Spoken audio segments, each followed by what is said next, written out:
चंडीगढ़ में हुई Congress coordinators committee की बैठक के बाद शिमला लौटी प्रतिभा सिंह के चुनाव न लड़ने के तलख तेवर नरम होते नजर आ रहे हैं। प्रतिभा सिंह ने कहा कि उन्होंने हाईकमान के समक्ष अपना पक्ष रखा है, अब गेंद हाईकमान के पाले में है। उन्होंने कहा कि कांग्रेस चुनाव में मजबूत प्रत्याशी उतारेगी और जीत हासिल करेगी। प्रतिभा ने बीजेपी के द्वारा मंडी से टिकट देने पर निशाना साधा और कहा कि बीजेपी कार्यकर्ता भी हैरान है। प्रतिभा सिंह ने कहा कि कोऑर्डिनेशन कमेटी की बैठक में लोकसभा चुनाव के साथ उपचुनाव में टिकट को लेकर चर्चा हुई है। हाईकमान आगे का फैसला लेगा। उनके सामने चुनाव लड़ने को लेकर कुछ समस्याएं थी, इस बात को हाईकमान के सामने रखा गया है। मुख्यमंत्री ने भी आश्वासन दिया है कि हम मिलकर हर क्षेत्रों का दौरा करेंगे और लोगों की समस्या को दूर करने का काम किया है। आपदा में लोगों को राहत के साथ ही ओपीएस महिलाओं को 1500 दूध के दाम बढ़ाने का काम किया है। इन सभी चीजों को लेकर कांग्रेस चुनाव मैदान में उतरेगी। देखिए, मैं बहुत टाइम से ये बोल रही थी कि एक कोऑर्डिनेशन कमेटी बनाने की आवश्यकता है। आपने सीनियर लोग उसमें अपने व्यूज़ देंगे, उन व्यूज़ को बड़ा ध्यानपूर्वक हमको सुनना है और इलेक्शन को देखते हुए उनकी क्या मानना है उन लोगों का और वो क्या कह रहे हैं उसको सुनने के लिए हमारे प्रभारी शुक्ला जी भी आए थे। उसमें मुख्यमंत्री, उप मुख्यमंत्री और ठाकुर रामलाल जी, ठाकुर कौल सिंह जी और धनीराम शांडिल जी भी उपस्थित थे। उसमें यही चर्चा हुई कि 24 का चुनाव अब आ चुका है, उसकी हमें किस तरीके से तैयारी करनी है और किस तरीके से ये बाई इलेक्शन भी फेस करना है, उस पर विस्तृत चर्चा हुई। सभी के सुझाव सुने गए और शुक्ला जी को उन्होंने जो जो परिस्थिति है उससे अवगत करवाया। यही विषय था कल चर्चा का। और जहाँ तक ये इलेक्शन की बात है, मुझे लगता है कि अब एक चुनौती हमारे सामने खड़ी हुई है।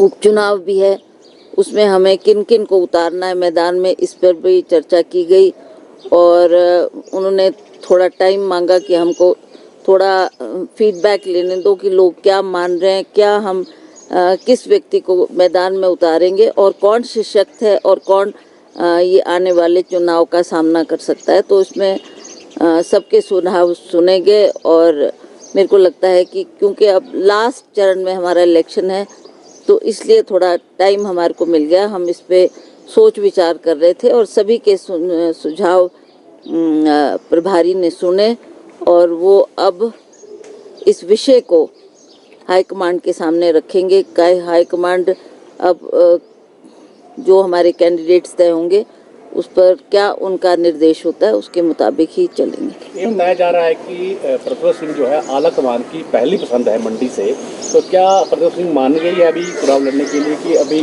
कुछ बात है बाकी? देखिए, मेरे सामने कुछ डिफ़िकल्टीज़ थी। मैंने बार बार ये प्रेस के सामने भी कहा है कि जब मैं चुनाव के दौरान पहले भी 1-1.5 साल से हर क्षेत्र का दौरा कर रही थी तो कुछ बातें वर्कर्स ने भी कही, कुछ लोगों ने भी कही, तो इसलिए मैं ये सोच ही रही थी कि इस परिस्थिति में मैं चुनाव में उतरूं कि नहीं। इस बात का बड़ा एक प्रश्न मेरे सामने खड़ा था। मैंने वो सारी स्थिति कल हमारे प्रभारी के सामने रखी, मुख्यमंत्री के सामने रखी और मुख्यमंत्री ने ये आश्वासन दिया है कि हम मिलकर दौरा करेंगे। लोगों की जो समस्याएं होगी काफ़ी हद तक उनका मानना था कि सरकार ने सॉल्व कर दिए। जैसे डिज़ास्टर आया तब लोगों के बीच गए, जो जो संभव हो सका वो उन्होंने मदद की है। उसी तरह से चाहे ओपीएस की बात है, चाहे महिलाओं को पैसे देने की बात है, चाहे दूध के दाम बढ़ाने की बात है, ये सब काम सरकार ने किए हैं और मुझे लगता है कि आने वाले चुनाव में हम इन चीज़ों को लेकर मैदान में जाएंगे और लोगों को संतुष्ट करेंगे कि ये कारण थे जिसकी वजह से लोगों में थोड़ी नाराज़गी थी। तो उन बातों को ध्यान में रखते हुए सरकार ने ये प्रॉमिस किया है कि हम लोग मिलजुल कर मीटिंग्स भी करेंगे, लोगों की ग्रीवेंसेस भी सुनेंगे और जो डिफ़िकल्टीज़ हमारे सामने आई है उसका भी निवारण करेंगे। मैम, ये मान के चलें कि फिर आप चुनाव लड़ेंगे मैम मंडी से? देखिए, अभी भी मैंने ये अपना गेंद हाईकमांड के फील्ड में रखा है। अब वो क्या तय करते हैं, क्या इस पर फैसला करते हैं, वो जल्द हमारे को अपना फैसला सुनाएंगे। हमारी एक बैठक अभी 4-5 तारीख को फिर दिल्ली में होनी है जिसमें हम शीर्ष नेतृत्व से मिलेंगे, हमारे जनरल सेक्रेटरी है उनसे मिलेंगे और वो क्या इस पर डिसाइड करते हैं, then I will take my step forward. BJP ने नाम उतारा है, तो क्या आप उसके सामने कितने तैयार हैं और क्या लगता है कितनी सख्त कैंडिडेट है बीजेपी की तरफ से कंगना? पहले हम ये मान के चल रहे थे कि शायद जयराम जी भी हो सकते हैं, महेश्वर सिंह जी भी हो सकते हैं, और भी इनके बीजेपी के शीर्ष नेतृत्व भी दावा कर रहे थे कि हम इलेक्शन लड़ेंगे। पर आखिरी मोमेंट में ये जो नाम आया, ये सभी को इसकी हैरानी भी हुई और कई लोगों को ये डाइजेस्ट भी नहीं हो रहा था कि जी हम इतने सालों से पार्टी का काम कर रहे हैं, आप ऊपर से किसी नेता को हमारे ऊपर थोप रहे हैं। तो अब जो भी उनकी पार्टी के हाई कमांड ने डिसाइड किया वो ठीक है, she is in the field, we welcome. अब वो बीजेपी की तरफ से कैंडिडेट होगी और हम चाहेंगे कि कांग्रेस का भी सशक्त उम्मीदवार हो जो उसको आने वाले चुनाव में परास्त कर सके। और सीटों पे भी चर्चा हुई मैम, क्योंकि बाई इलेक्शन भी है, 6 उपचुनाव हैं और हाँ, उस पर भी चर्चा हुई, उस पर भी हमने बातचीत की और सभी से फीडबैक प्रभारी ने लिया है।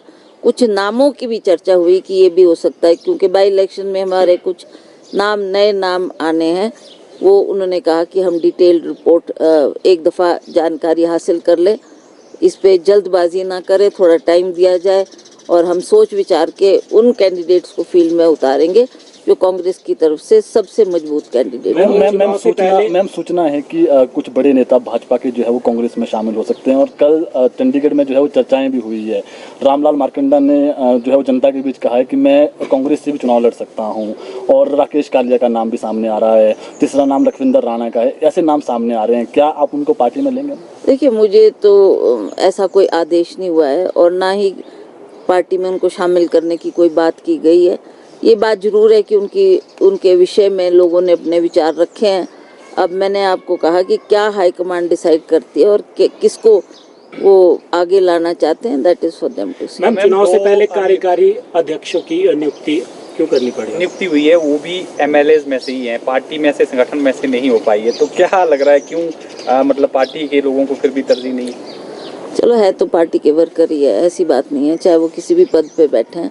ये जिम्मेवारी माननीय मुख्यमंत्री जी ने उनको दी है, तो मुझे लगता है कि पार्टी का जो ऑफिस है वो और सशक्त करने के लिए उन्होंने ये कदम उठाया, तो इसमें हमारा पूरा सहयोग उनके साथ रहेगा, हम मिलजुल के काम करेंगे। मैम, क्या मान के चलें, भाजपा ने अपने प्रत्याशी उतार दिए और शुरू भी कर दिया उन्होंने कैंपेन अपना, जो 4 टिकटें हैं कब तक फाइनल हो जाए, कितना समय और? मोस्ट प्रॉब्ली बहुत जल्दी, मतलब 1 हफ्ते तक मैं कह सकती हूँ कि they will decide and high command उस पर फैसला लेगी। क्या मैम सिटिंग एमएलए में भी किसी को टिकट दिया जा सकता है लोकसभा का, इस पर भी? आई डोंट थिंक सो कि हम अब उस स्थिति में है कि किसी सिटिंग एमएलए को टिकट दिया जाए, वो पॉसिबल नहीं है। तो इसीलिए कुछ ऐसे चेहरों की तलाश है जो पार्टी के सक्रिय कार्यकर्ता हो और जिनकी पहचान फील्ड में हो और जो अच्छा रिजल्ट दे पाए, तो उन चेहरों को लाया जाएगा। बीजेपी अभी भी कि कुछ लोग और आना चाहते हैं, और लेकिन हम लेंगे 1 या 2 ही, जितनी उनको जरूरत है, और कह रहे हैं कि सरकार गिरेगी। आप किस तरह से रिएक्ट करना चाहेंगे? देखिए, आई डोंट नो, वो जाने बीजेपी किसको ला रहे किसको नहीं, मेरे को इसका ज्ञान ज़्यादा नहीं है।